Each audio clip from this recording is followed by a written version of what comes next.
నమస్తే అండి, జ్ఞానజ్యోతి సిరీస్కి స్వాగతం. ఈ వీడియోలో మనం ఇప్పుడు తెలంగాణలో బాగా హాట్గా నడుస్తున్న టాపిక్ గురించి డిస్కస్ చేద్దాము. మీరు చూసుంటారు, బీఆర్ఎస్ లీడర్స్ని అరెస్ట్ చేశారు అని న్యూస్లో వస్తుంది. సో ఎందుకు అరెస్ట్ చేశారు, అసలు ఆ ఇష్యూ మూలం ఏంటి, అది మనకి ఎగ్జామ్కి ఎంతవరకు ఇంపార్టెంట్ అన్నది ఈ వీడియోలో డిస్కస్ చేస్తాను. బేసిక్గా ప్యాక్ పబ్లిక్ అకౌంట్స్ కమిటీ ఒక పార్లమెంటరీ లెజిస్లేటివ్ కమిటీ, దాని చైర్మన్గా ఒకరి పేరు ప్రకటించడం జరిగింది. ఆ ప్రకటనతోని స్టార్ట్ అయిన ప్రకంపనలు ఇవి. సో దాని గురించి తెలుసుకుందాము ఈ వీడియోలో.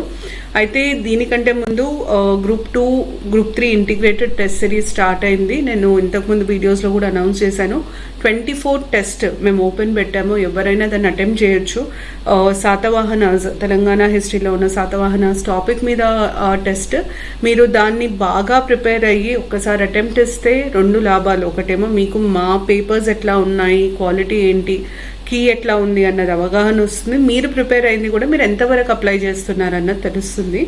సో ఇది ఫ్రీగా పెట్టడానికి కారణం ఏంటంటే, చాలామంది ఒక టెస్ట్ మేము అటెంప్ట్ చేసి చూస్తాము అని అడగడం జరిగింది. దానివల్ల ఫ్రీగా పెట్టాము.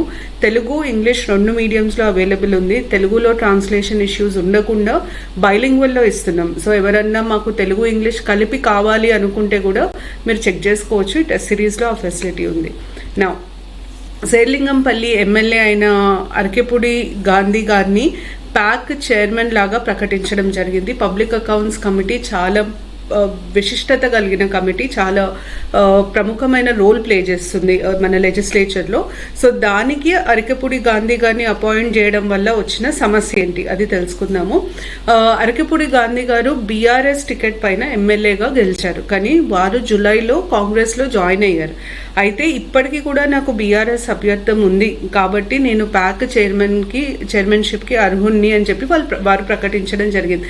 అసలు ఇదంతా ఎందుకు డిస్కషన్లోకి వస్తుందంటే, public accounts committee chairman 1967 year చాలా ఇంపార్టెంట్. 1967 నుండి ఎప్పుడైనా ఆపోజిషన్కి చెందిన ఒక సీనియర్ లెజిస్లేటర్ కానీ పార్లమెంటేరియన్ కానీ అపాయింట్ చేస్తారు. ఎప్పుడైనా అంతే, సీనియర్ లెజిస్లేచర్. ఇప్పుడు లాస్ట్ టైం వరకు అధిరంజన్ చౌదరి, కాంగ్రెస్కి చెందిన అధిరంజన్ చౌదరి గారు ప్యాక్ చైర్మన్ ఉండే పార్లమెంట్లో. సో ఎప్పుడైనా సీనియర్ ఆపోజిషన్ లీడర్ ఎవరైతే మెంబర్ ఉంటారో వారిని అపాయింట్ చేస్తారు.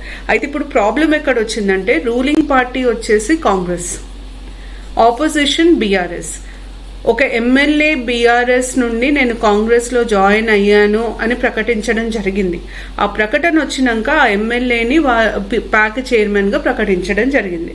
అయితే బీఆర్ఎస్ వాదన ఏంటంటే, ఆల్రెడీ కాంగ్రెస్లో జాయిన్ అయినా అని చెప్పినారు కాబట్టి రూలింగ్ పార్టీ క్యాండిడేట్ని ప్యాక్ చైర్మన్ లాగా ప్రకటించడం పార్లమెంటరీ కన్వెన్షన్స్కి అగెయిన్స్ట్, వ్యతిరేకం, అది చెల్లదు అని చెప్పి బీఆర్ఎస్ వాదన. ఎమ్మెల్యే వాదన ఏంటంటే, నేను ఇంకా బీఆర్ఎస్ పార్టీలోనే ఉన్నాను, బీఆర్ఎస్ పార్టీ సభ్యత్వంకి నేను ఫార్మల్గా రాజీనామా చేయలేదు, ఇంకా నేను బీఆర్ఎస్ పార్టీ మెంబర్ని కాబట్టి నా అపాయింట్మెంట్లో తప్పు లేదు అని చెప్పి వారు వాదిస్తున్నారు. సో ఈ వాదనలో జరుగుతున్న ఘర్షణ ఇప్పుడు మనం చూసే ఈ అరెస్టులు ఇవన్నీ. అయితే మనకి ఎగ్జామ్కి ఈ అరెస్టులు ఇవన్నిటికంటే ప్యాక్ గురించి, ఫైనాన్స్ కమిటీస్ గురించి తెలుసుకోవడం చాలా ఇంపార్టెంట్. ఆ డీటెయిల్స్ చెప్తాను. దానికంటే ముందు ఎన్ పద్మావతి గారిని ఎస్టిమేట్స్ కమిటీ చైర్మన్గా, కె శంకరయ్య గారిని పబ్లిక్ అండర్టేకింగ్స్ కమిటీ చైర్మన్గా కూడా ప్రకటించడం జరిగింది.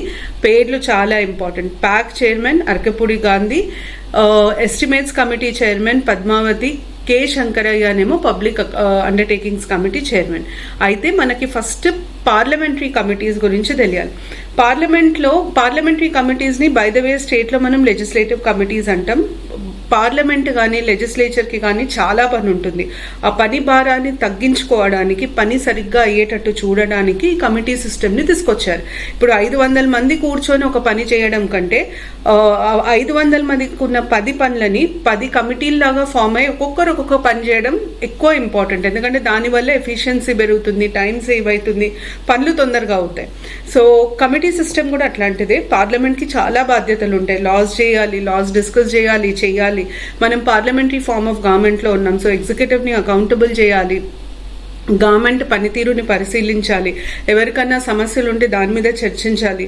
ఇంటర్నేషనల్ అఫైర్స్ మీద చర్చించాలి. ఇన్ని పనులు ఒకటేసారి చేయాలంటే కుదరదు. సో ఏం చేస్తారంటే ఈ పనులన్నింటినీ వాళ్ళే కొంచెం చిన్న కమిటీలా ఫామ్ అయ్యి ఒక్కొక్క కమిటీ ఒక్కొక్క బాధ్యతను చేపడుతుంది. పార్లమెంటరీ కమిటీస్లో finance committees, non finance committees అని రెండు ఉంటాయి. ఫైనాన్స్ కమిటీస్ చాలా ఇంపార్టెంట్, ఎందుకంటే గవర్నమెంట్కి సంబంధించిన మొత్తం ఫైనాన్షియల్ ఇష్యూస్ని ఈ ఫైనాన్స్ కమిటీస్ చూస్తాయి. 3 ఫైనాన్స్ కమిటీస్ ఉంటాయి, సెంటర్లో అయినా స్టేట్లోనైనా, అంటే పార్లమెంట్లో అయినా స్టేట్ లెజిస్లేచర్లో అయినా 3 కమిటీస్ ఉంటాయి. ఫస్ట్ కమిటీని మనం ప్యాక్ అని అంటాం. అన్నిటికంటే ముఖ్యమైన కమిటీ, బ్రిటిష్ కాలం నుండి ఉన్న కమిటీ ప్యాక్. దాని తర్వాత సెకండ్ కమిటీని ఎస్టిమేట్స్ కమిటీ అని అంటాము. ఇది 1950 ఏప్రిల్ 10th రోజున ఉనికిలోకి వచ్చింది. దాని తర్వాత పబ్లిక్ అండర్టేకింగ్స్ కమిటీ అంటాము. ఇది 1964 కృష్ణామెనన్ కమిటీ ప్రతిపాదన మీద దీన్ని ఫామ్ చేశారు. 1964లో ఫామ్ అయింది. అయితే ఇవి 3 కమిటీస్. ఈ 3 ఫైనాన్షియల్ ఆస్పెక్ట్స్, గవర్నమెంట్ ఫైనాన్షియల్ ఆస్పెక్ట్స్తో డీల్ చేస్తాయి కాబట్టి చాలా ఇంపార్టెంట్. ఎప్పుడైనా గుర్తుపెట్టుకోండి, ఫైనాన్సెస్ చాలా ఇంపార్టెంట్. ఫైనాన్సెస్ ఎవరు డీల్ చేస్తారో వాళ్ళకి పవర్ ఎక్కువ ఉంటుంది. సో ఈ 3 కమిటీస్ గవర్నమెంట్కి సంబంధించి అన్ని ఫైనాన్షియల్ ఇష్యూస్ని చూసుకుంటాయి కాబట్టి ఇవి ఇంపార్టెంట్. అయితే ఈ 3 కమిటీస్లో ఎవరు ఏం చేస్తారు, దేంట్లో ఎంతమంది మెంబర్స్ ఉంటారు, ఈ డీటెయిల్స్ మనకి ఇంపార్టెంట్. గుర్తుపెట్టుకోండి, ప్యాక్లో 22 మెంబర్స్ ఉంటారు. దీంట్లో 15 మెంబర్స్ని లోక్సభ నుండి, 7 మెంబర్స్ని రాజ్యసభ నుండి తీసుకుంటారు.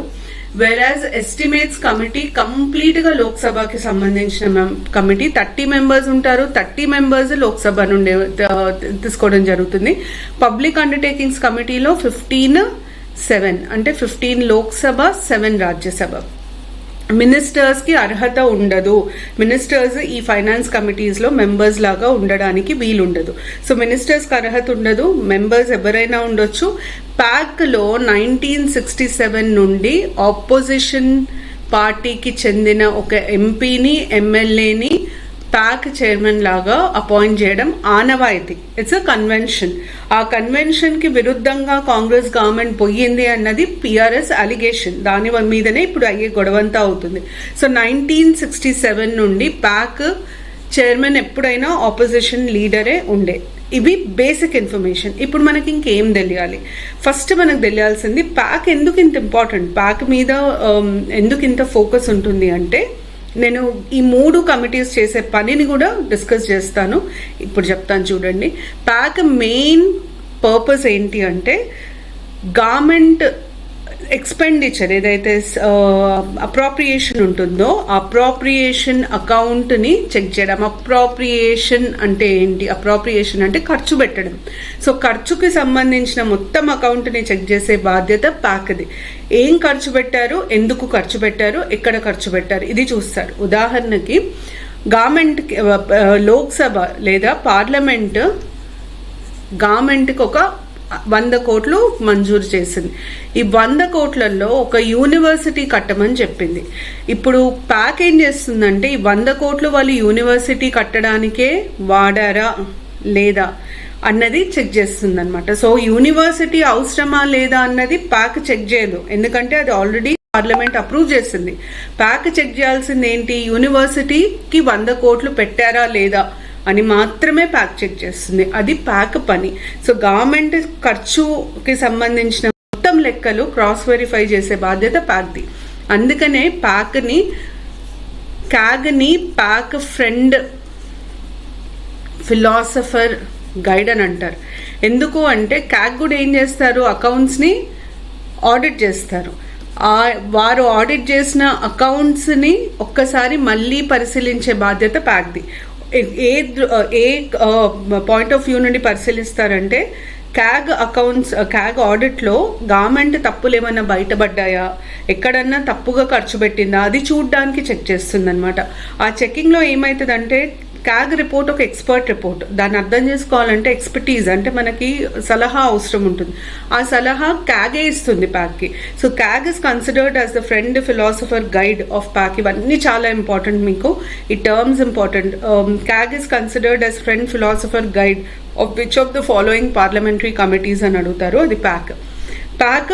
అప్రోప్రియేషన్ అకౌంట్ని చెక్ చేస్తుంది. సింపుల్. పార్లమెంట్ గవర్నమెంట్కి పైసలు ఇచ్చింది. పార్లమెంట్ ఇచ్చిన పైసలు, గవర్నమెంట్కి ఇచ్చిన పైసలు ఒక పర్టిక్యులర్ పని కోసం ఇచ్చి ఉంటుంది. ఆ పనికే ఖర్చు పెట్టారా లేదా ఇంకేదైనా పనికి ఖర్చు పెట్టారా, ఎక్కడన్నా ఖర్చులో తప్పు జరిగిందా, ఇది చూడడం ప్యాక్ పని. ఇది ప్యాక్ సంబంధించి. ఎస్టిమేట్స్ కమిటీ పని ఏంటి? ఎస్టిమేట్స్ కమిటీ, ఎస్టిమేట్ అంటే ఒక అందాజా లెక్క. అంటే ఇప్పుడు మనం దీనికి ఎస్టిమేట్ ఎంత అంటాం అంటే అర్థం ఏంటి, దీనికి దాదాపుగా ఎంత ఖర్చు రావచ్చు, లేదా ఒక పని చేయబోతున్నాం దీని మీద ఎస్టిమేటెడ్ రెవెన్యూ ఎంత అంటాం అంటే ఈ పని ద్వారా నువ్వు ఎంత సంపాదించబోతున్నావు. సో ఎస్టిమేట్ అన్నది ఒక ఊహాగానం, ఒక లెక్క అనమాట. ఇంత వస్తుంది లేదా ఇంత ఖర్చు అవుతుంది. గవర్నమెంట్ ఏ పని చేసినా అది రాబడి కానీ ఖర్చు కానీ ఒక ఎస్టిమేట్ ఉంటుంది. ఆ ఎస్టిమేట్ గవర్నమెంట్ ముందు లోక్సభలో చెప్పి అక్కడి నుండి పర్మిషన్ తీసుకోవాలి, పార్లమెంట్ నుండి పర్మిషన్ తీసుకోవాలి. ఆ ఎస్టిమేట్ని ఎప్పుడైతే సబ్మిట్ చేస్తారో పార్లమెంట్లో, ఎస్టిమేట్ ఎలా ఉంది, అది కరెక్ట్ ఉందా లేదా, తక్కువందా ఎక్కువందా, ఇంత అవసరమా లేదా, ఇవన్నీ విశ్లేషించడానికి ఫామ్ అయిన కమిటీ ఎస్టిమేట్స్ కమిటీ. సో ప్రతి గవర్నమెంట్ ఎస్టిమేట్, అది రెవెన్యూకి సంబంధించి ఉండొచ్చు, ఎక్స్పెండిచర్ కి సంబంధించి ఉండొచ్చు, దాన్ని రివ్యూ చేసే బాధ్యత ఎస్టిమేట్స్ కమిటీ. గుర్తుపెట్టుకోండి, ప్యాక్ ఇంకా ఎస్టిమేట్స్ కమిటీని కలిపి ట్విన్ సిస్టర్ కమిటీస్ అని అంటారు. ఎందుకు ట్విన్ సిస్టర్ కమిటీస్ అని అంటారంటే, ఒకరేమో ఖర్చు ముందు చెక్ చేస్తున్నారు, ఒకరు ఖర్చు అయిన తర్వాత ఖర్చు కరెక్ట్గా అయిందా లేదా చెక్ చేస్తున్నారు. సో రెండు కలిపి ఒక లూప్ని కంప్లీట్ చేస్తున్నాయి, ఒక సర్కిల్ని కంప్లీట్ చేస్తున్నాయి. కాబట్టి ట్విన్ సిస్టర్ కమిటీస్ అని అంటారు. మూడోది వచ్చేసి public undertakings committee. Public undertakings committee విశిష్టత ఏంటంటే, మీరు ఎకానమీలో పబ్లిక్ అండర్టేకింగ్స్ని వైట్ ఎలిఫెంట్ లాగా డిస్క్రైబ్ చేయడం చదువుంటారు. వైట్ ఎలిఫెంట్ అంటే ఏంటంటే మనం పెట్టుబడి పెట్టుకుంటూనే పోతున్నాం, దాని నుండి ఏం లాభం లేదు, అట్లు తయారైనాయి public undertakings committee. Public sector undertakings చాలా భయంకరంగా ఉండే ఒక పాయింట్ ఆఫ్ టైంలో. ఇంత ఇన్వెస్ట్మెంట్ పెట్టి దీని నుండి ఏం రాబడి లేదు, దీన్ని ఉంచాలనా తీసేయాలనా అన్న ఒక ఆర్గ్యుమెంట్ మొదలైనప్పుడు పార్లమెంట్లో ఒక కమిటీని కాన్స్టిట్యూట్ చేయడం జరిగింది. దాన్నే కృష్ణా మెనన్ కమిటీ అంటారు. కృష్ణా మెనన్ కమిటీ ఏమనిందంటే, దీన్ని మనం తీసేయలేము. ఎందుకు తీసేయలేము, చాలా పెట్టుబడి పెట్టేసినాం ఆల్రెడీ, చాలా మందికి ఉద్యోగాలు వచ్చినాయి. పబ్లిక్ సెక్టర్ అండర్టేకింగ్స్లో లక్షల మంది ఎంప్లాయీస్ ఉన్నారు. ఇట్లాంటి పరిస్థితులలో వాటిని మూసేయడం కుదరదు. మరి ఏం చేయాలి, వాటిని మంచిగా నడిచేటట్టు చేయాలి. మంచిగా నడిచేటట్టు చేయాలంటే ముందు దాంట్లో ఉన్న ప్రాబ్లమ్స్ ఐడెంటిఫై చేయాలి.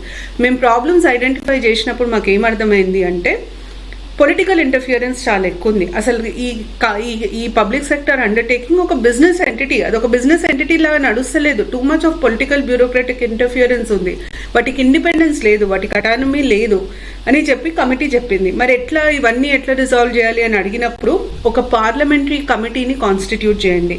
ఆ పార్లమెంటరీ కమిటీ మెయిన్ పని ఏంటంటే, పబ్లిక్ అండర్టేకింగ్స్లో ఉన్న ప్రాబ్లమ్స్ని చూడడము, పబ్లిక్ సెక్టర్ అండర్టేకింగ్స్ కరెక్ట్గా వర్క్ చేస్తున్నాయా లేదా, వాటికి కావాల్సినంత ఇండిపెండెన్స్ ఉందా లేదా, ఇండిపెండెన్స్ ఇవ్వడానికి ఏం చేయాలి, ఇవన్నీ రికమెండ్ చేయడానికి పార్లమెంట్లోనే ఒక కమిటీని స్థాపించండి అని కృష్ణా మెనన్ కమిటీ చెప్పింది. దానికి అనుగుణంగా పబ్లిక్ అండర్టేకింగ్స్ కమిటీని 1964లో కాన్స్టిట్యూట్ చేశారు. సో ఇవి 3 ఫైనాన్షియల్ కమిటీస్. నేను మీకు ఈ వీడియోలో ఇచ్చిన ప్రతి ఇన్ఫర్మేషన్ చాలా చాలా ఇంపార్టెంట్ కాంపిటేటివ్ ఎగ్జామ్స్ పర్స్పెక్టివ్లో. ప్యాక్ మీద ఇప్పటివరకు ఎన్నోసార్లు ఎన్నో కాంపిటేటివ్ ఎగ్జామ్స్లో అడిగారు, కానీ బై అండ్ లార్జ్ ఇదే డీటెయిల్స్ అడుగుతారు. సో ముగించే ముందు ఇది ప్యాక్ ఎవల్యూషన్కి సంబంధించిన ఇన్ఫర్మేషన్ గుర్తుపెట్టుకోండి. ప్యాక్ అన్నది 1921లో స్టార్ట్ అయింది. మాంటెగూ చెమ్స్ఫోర్డ్ రిఫార్మ్స్ మీద బేస్ అయ్యేది స్టార్ట్ అయింది. గవర్నమెంట్ ఆఫ్ ఇండియా యాక్ట్ 1919 అని కూడా అంటాం మనము. దాని తర్వాత 1935లో దాని రిపోర్ట్ లెజిస్లేచర్లో సబ్మిట్ చేయాలని చెప్పారు. 1947 యాక్ట్లో దాని రిపోర్ట్ని ప్రెసిడెంట్కి సబ్మిట్ చేయాలని చెప్పారు. 26 జనవరి 1950 రోజున ప్యాక్ ఒక పార్లమెంటరీ కమిటీ లాగా మారింది, ఎందుకంటే ఆ రోజు మన రాజ్యాంగం కమెన్స్ అయింది కాబట్టి. సో ఇదండి కాంట్రవర్సీ మొత్తం ఇది. ఇప్పుడు ఈ కాంట్రవర్సీలోకి వెళ్తే టెక్నికల్గా మాట్లాడుకుంటే, అంటే ఆన్ పేపర్ మాట్లాడుకుంటే, ఇప్పటికీ కూడా ఆన్ పేపర్ అరకపూడి గాంధీ గారు బీఆర్ఎస్ ఎమ్మెల్యే, కానీ ఆఫ్ పేపర్ మాట్లాడుకుంటే ఆయన ఫార్మల్గా నేను కాంగ్రెస్లో జాయిన్ అవుతున్నాను ప్రకటించడం జరిగింది. సో దాంట్లో ఎథికల్ డైమెన్షన్, లీగల్ డైమెన్షన్ ఉంటాయి. ఎథికల్లీ లీగల్లీ చూడాల్సి వస్తుంది ఆ ఇష్యూని. పొలిటికల్ ఇష్యూ, నేను దాని మీద కమెంట్ చేయను. కానీ ఇష్యూ మాత్రం ఇది సింపుల్. నేను బీఆర్ఎస్ టికెట్ మీద ఎన్నుకోబడ్డాను, నేను కాంగ్రెస్లో జాయిన్ అవుతున్నాను ప్రకటించిన. నేను ప్రకటించిన తర్వాత ఆపోజిషన్ పార్టీకే ఇవ్వాల్సిన ఒక ఆఫీస్ని నాకు ఇచ్చారంటే నన్ను అపాయింట్ చేశారు. నా అపాయింట్మెంట్ తప్పు అని చెప్పి బీఆర్ఎస్ పార్టీ వాదిస్తుంది. లేదు కరెక్ట్ అని నేను వాదిస్తున్నా. ఈ వాదనలో జరుగుతున్న ఘర్షణ ఇది. సో ఇదండి ప్యాక్కి సంబంధించిన ఇన్ఫర్మేషన్. బ్యాక్గ్రౌండ్లో ప్యాక్ పాలిటీలో చాలా ఇంపార్టెంట్. తప్పకుండా ఈ ఫైనాన్స్ కమిటీస్ గురించి చదవండి. నేను చెప్పిన ఇన్ఫర్మేషన్ మీకు ఒక బేస్ సెట్ చేస్తుంది. మీకు అది చదివితే ఈజీగా అర్థమవుతుంది ఇప్పుడు ఎందుకు పార్లమెంటరీ కమిటీస్, ఎందుకు ఫైనాన్స్ కమిటీస్ అన్నది. అయితే ముగించే ముందు సొసైటీ సోషల్ స్ట్రక్చర్కి సంబంధించిన ఇన్ఫర్మేషన్ మేము ఆల్రెడీ యాప్లో అప్లోడ్ చేశాము. అంటే చాప్టర్స్ టాపిక్ వైజ్ అప్లోడ్ అవుతూ ఉన్నాయి. మీరు అది ఒకసారి చెక్ చేసుకోండి. అప్డేటెడ్ మెటీరియల్ అది. ఇంకేమైనా అప్డేట్స్ ఉంటే కూడా నేను 15 to 20 డేస్కి ఒకసారి అప్డేట్ చేస్తాను. దాని మీద కావాల్సిన ప్రాక్టీస్ క్వశ్చన్స్ కూడా మీకు అప్డేట్ అవుతాయి. సో ఈ బుక్లో ఈ వీడియో ఫస్ట్ చాప్టర్ ఓపెన్ పెట్టాము, అన్లాక్ చేసాము. ఎవరైనా చూడొచ్చు. మీరు ఒకసారి చూడండి, మీకు యూజ్ అవుతుంది అనుకుంటే మీరు తీసుకోవచ్చు. నెక్స్ట్ వీడియోలో ఇంకొక టాపిక్తో కలుస్తాను. Thank you.